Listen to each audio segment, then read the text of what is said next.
I just finished watching Hoppers, and guys, it's as good as everybody has been saying it is, man. In my opinion, it is up there with some of Pixar's best, and it probably was actually their funniest movie to date, man. So we are going to be diving into the entirety of Hoppers from start to finish, and I would love to know what you guys think about the entire thing down below afterwards. So I went into this movie, guys. I went into it completely blind. I heard about Hoppers. I heard about it being great, and I heard about it being like one of Pixar's best movies. I heard about it being really funny, but I didn't even watch the trailer to it. So this whole thing was a even better to experience for me. But we kicked things off, okay? We kicked things off, and quite literally, guys, at the literal opening of the movie, this already had me hooked. Why? Because it pissed me off. For those of you who happen to be new to the channel or just coming across this video, I am a major animal lover, okay? It pissed me off watching all of those poor animals in their tiny little tanks and the kids playing with them and treating them like they're toys. The turtle, the poor thing, man, flipping on its back, nobody caring about it. Immediately, I was upset.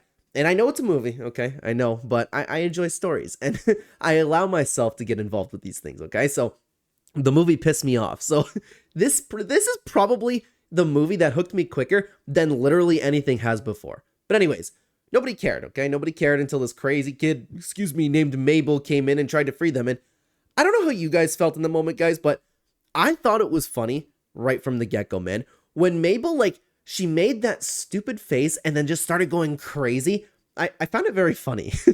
Especially when she was always arguing with the mayor. That was great. So she bites someone. The animals, unfortunately, have to end up going back into the cage, and she's getting reprimanded for it, right?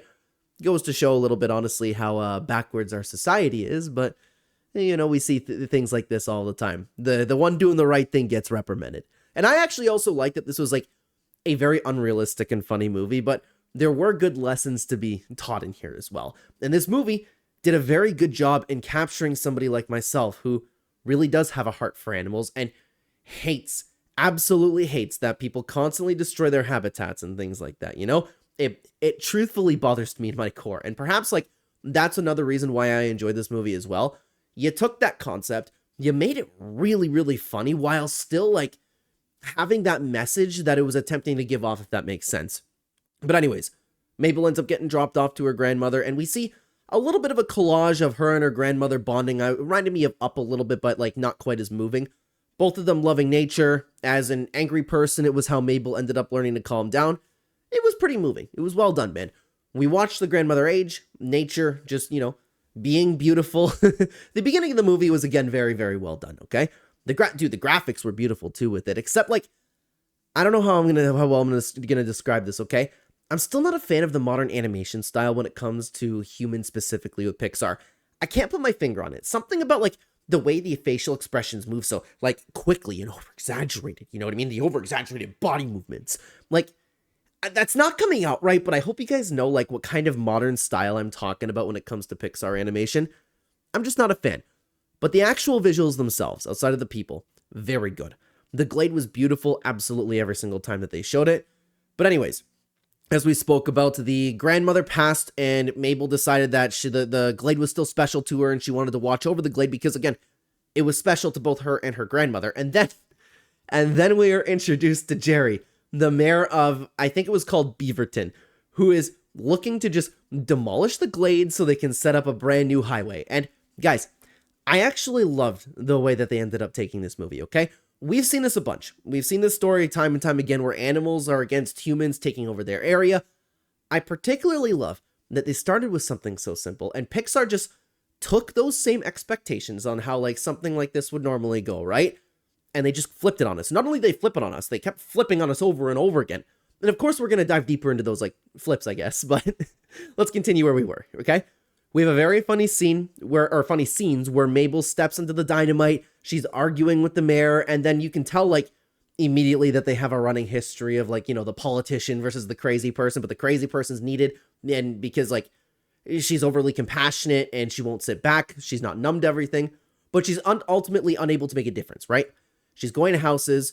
The old guy had a funny scene with her. Everybody's just slamming the door on her over and over again, but it wasn't until she ended up meeting with one of her professors where she got the idea to get a beaver to move back to the glade, because if that happens, nature will follow. And I don't know if my lack of IQ is showing here, guys, but I actually didn't know that. I didn't know that beavers, of all things, were like so important to setting up settlements for nature. I understand their role in nature. I just didn't know that they were like, you know, not like the leader. I'm assuming that's the case anyways, because like the movie prioritized it. It's just something I didn't know. Learn something every day, you know? But anyways, she found a beaver, and the beaver didn't want to stay at the glade and instead got into a car and went back into the university. Mabel then followed that back just to learn about the new hoppers technology and that the entire movie's about over here. And guys, I loved the entirety of this scene as well, man. I don't know what it is. I can't put my finger on it. Mabel just worked for me, you know? Every time that she went spaz, like grabbing the robot or even getting in the beaver going crazy, like it was all just very funny to me when she was doing that stuff. Off the top of my head, there were actually two things in this entire movie that didn't work for me when it came to humor that they were trying to do in the movie. Like, the movie was very funny, but a couple things didn't work. The first being the lizard. I don't get the hype, okay? It's not funny to me. I don't get it. The other, I'll talk about it when we get there, okay? But for now, at this point, the movie had me laughing quite a bit up until this point, man. So Mabel runs away. She looks to find nature, and then she looks for a beaver to move back to the glade. She gets all excited that she's walking around nature. She can understand all of the animals. She learns about the pond rules and eventually gets brought before King George, who is, of course, another one of our main characters in the movie over here. And he's in charge of a massive, massive dam with these pond rules that don't make sense because they were all driven out by the highway area. And for the characters up to this point, they were all very likable, man. It was funny watching Mabel and George interact, with Mabel knowing what humans are like and knowing that they don't care about the animals. And then you have like George on the other side of the coin being overly nice, trying to find the best in everybody, to the point where like to the point where he's understanding like where bears, like, they need to eat and things like that, right? And that's how the pond rules were introduced. It was weird. It was funny. Like, it was just well done, man. And like, this was only the beginning of them diverting our expectations, right? So after learning about what all of the animals are secretly like with all of their kings, Mabel finally tries to get George to plant one singular beaver back in the glade. He says no because it's loud. And I don't know about you guys, but I caught on to this right away. Like, not that it was supposed to be like some grand secret or anything like that, because like it just makes sense because we're humans. But of course, like, there were speakers hidden around and it had some sort of frequency. It was just loud for the animals, right? It had to be hidden somewhere. And even in this, man, Mabel just getting all frustrated and muttering about Jerry and like climbing the tree while the bird was trying to get her down, while the professor was watching her. It was hilarious. So the tree got knocked down. Everybody moves back in. Nature is how it's supposed to be, right? George and Mabel, they bonded even more. Everything, seemed great. Everything's good until Jerry came right back with more fake trees and more noise. And honestly, though, guys, like, for Mabel, how could you have not seen that coming? You take down one tree, you don't think that they're going to fix it? But either way, that brings us to where the movie really picks up. And this is where the movie really went off the rails, guys. And it went off the rails in the best way possible. Like, I don't know, man. It's just not what anybody thought would have happened, The Animal Council gets called. They need to figure out what's going on. And it turns out that each type of animal has their own king. Like, you have the insects, the fish, the amphibians, the birds, the reptiles, the mammals, and they all believe now, because of Mabel just yapping, that humans have one king, which it's just Jerry. So it was just so weird watching all of them discuss what to do, talk about squishing, and Mabel, as Mabel does, ended up starting going crazy and just killed the insect queen. Just like this, while like the insect queen was ending up going like nuts on her. And man, everybody in the theater was laughing in that part, man. And it's funny because like, it's such a actual dramatic moment as well. She actually killed somebody significant in this movie, and the characters in the show, they're horrified, right? But the movie somehow also made it funny because it wasn't expected. Then just cherry on top, dude, she started wiping her paws on the cave walls with all the bug juice. Like, it was ridiculous. But anyways, after she did that, her and George ended up becoming like the target to like squish along with Jerry. And the whole chase scene here was very fun. Again, the graphics were great as they were running around. And they actually did a good job as well, making this feel really tense. Eventually they end up getting away, and they say something along the lines of like, oh, poor Jerry. He must be terrified. Just for the movie to like cut right to Jerry having his absolute best life. And it was funny before we saw that too, because we all knew what Jerry was like, of course, right? It was really funny watching George and like the other mammals thinking that Mabel might be just a little bit, hateful because she's talking bad about Jerry. She's talking bad about like the human king. It was all fun. So they get in Jerry's car, and I think this was my favorite part of the movie. But like, there is one thing that I'll get out of the way, okay? I did not at all, dude, find the emoji humor funny. They did it too much. I kept rolling my eyes. It wasn't funny once. You just know a millennial was responsible for that as well, man. Like, that is exactly their humor. And all of the animals, like, they're having fun on the phone. Beaver, beaver, beaver, wood, lizard, heart, beaver. Like, it gives the exact same vibes as like, and if you guys ever watch that TikTok, attention moviegoers, if you happen to see my popcorn flying during the movie, do not be alarmed. Like, you know how millennials have like objectively the worst sense of humor in human history, but they for some reason just find it so funny? Like, I know they were responsible for that. I know it. I know because it went on for way too long, and I know they were just cackling in the studio making this, dude. Thankfully, though, the rest of the movie was very funny, and probably this scene was my favorite part of the movie, And I love how ridiculous it got, too. It went from something, like, fairly simple, like them just trying to communicate, right? To a shark being lifted by some birds to go and attack Jerry the Human King. And the Human King had no idea what was going on. Like, I wish that I could actually break it down more for you guys. All I can say, it was just hilarious. My wife and I were laughing. It was a great time, but the movie didn't even stop there. I also love the twist that ended up coming after that. So with this, like, this whole Avatar copying thing, like, they even acknowledged that in the movie, that it was a little bit of a copy of an Avatar. I was expecting to go with the story, like, where you were going to have a point where George accidentally found out that Mabel was really human, and then you would have, like, you would have this whole thing that's, like, set up to be really emotional. You were my paw. I can't believe that I trusted you. Like, that type of thing, right? And they kind of had that, but it was done so much better than usual, man. It's also probably a good time to point out, too, something that I also really loved about this movie and the way that they were storytelling is that, like, what they decided to do is they presented the animals based on whether or not you or somebody in the movie could understand them at that point, depending on who you were following. If they were not able to be understood, they had, like, the small cute eyes, like, and they're just kind of, like, squeaking around. If somebody was hopping or had that special earpiece in, or if, like, you were just watching the animals communicating to each other in general, their eyes were big, they were white, they had a lot of personality. Like, I just thought that was a really, really nice touch, and I kept noticing it, and I appreciated it, man. And it especially hit deep when Mabel ended up, like, she was found out. She got captured and turned back into a human forcefully, and she has to watch George trying to save her body, which he thought that Mabel was passed out, only to then realize that passed out body was a robot. And the best part about it was the entire scene, it was heartbreaking, but they didn't say anything. It was very unique.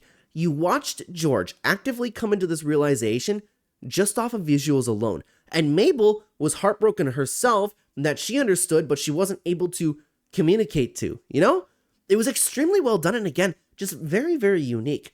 But the movie just kept going further with that, Because then everybody gets captured, and of course, we end up waking up in the lab where the new insect king, had the scientists reverse the Hopper's technology, and I enjoyed this twist as well, guys. Like I mentioned earlier, we've seen a lot of, like, Avatar type thing. We've seen a lot of stories where people go into another body type, but we've kind of never really seen it reversed as far as I'm aware.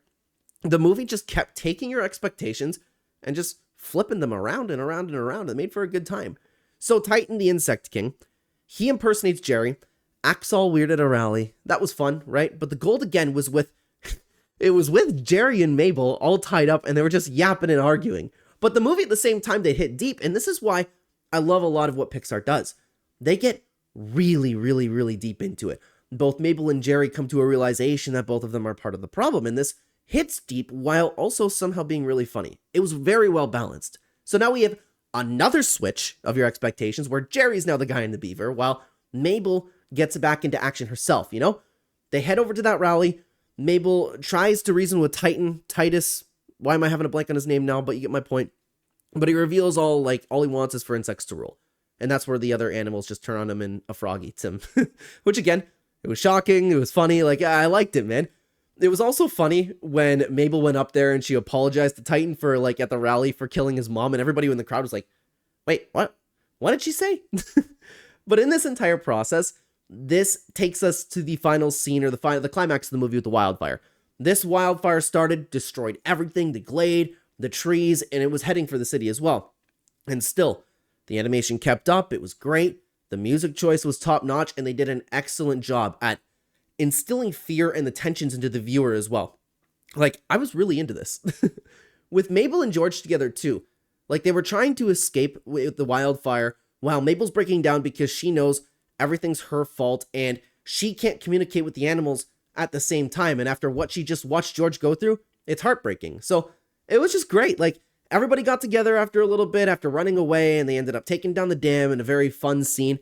I'm glad that they also presented this, a lot of it, from Mabel's point of view as well, because the story, it was so good and the visuals were so on point that you just understood everything that was going on from Mabel's eyes, Everybody came together, and eventually, in a very long scene, but a well-done scene, the fire was put out right before the city was burned down.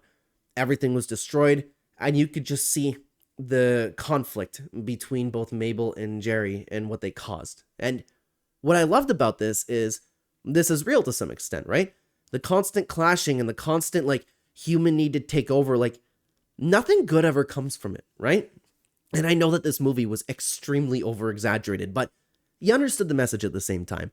Watching both Mabel and Jerry, excuse me if you hear my notification, afterwards kind of sit across from each other as they did in the beginning, but with everything now destroyed, and instead of them just yelling at each other, it was just so powerful. And they captured that moment so well. Just when you lose hope, too, that Jerry was beginning construction again because of what he was talking about earlier in the lab. And actually, I was thinking that in this moment that the animals would finally come out and have a stand all together against Jerry, but they didn't. Jerry decided to have everyone clean up and return the place into its former glory. It was nice. It was unrealistic, but it was nice. I like how they both ended up realizing what they did wrong. Jerry found a different way to make the highway, and he turned the entire place, the entire glade that Mabel loved, into a reserve where nature was finally able to get back to a point of how it was. And I especially loved the moment how both Jerry and Mabel were kind of lifting the same piece of debris. It was just pleasant, But then we have a time skip, right? The movie concludes with a little bit of a time skip. Mabel gets hired with a professor. My wife pointed out to me, which I should have noticed, but I didn't, that she's working on the technology for the dog from Up because the Hoppers program was shut down. I was thinking that in this moment we were about to hear something about a sequel story, but I guess that's not planned at the moment. The movie's going to be majorly successful, even on Disney Plus, man. It has to have a sequel. There's a lot of potential to continue this. They're just going to boot it up again. But our movie concluded with Mabel going back to her rock at the glade where she always sat with her grandmother at the beginning, and George was waiting there. And although they were unable to communicate, they kind of did at the same time and started using the text-to-speech as well. It was really a beautiful ending. And guys, I get the hype for this one. I have seen a lot of discussion online. I'm very into movies, where whether or not this was Pixar at its best, or if it was considered to be one of the classics down the road of Pixar. I think it will. This was their best movie in a while. I loved it from start to finish. It kept me on my toes the entire time. There were so many surprises, and I loved the messaging throughout the story, but you prioritize telling a fun, a wacky, and a heartwarming story. I think it's a true 10 out of 10, this movie, guys, and I can only hope for a sequel. I would imagine we'll get a sequel. And if you want to talk a little bit more about Pixar, guys, why don't you check out a movie review for my daughter's favorite movie, Luca. Thank you so much for your time over here today, guys. Take care, everybody.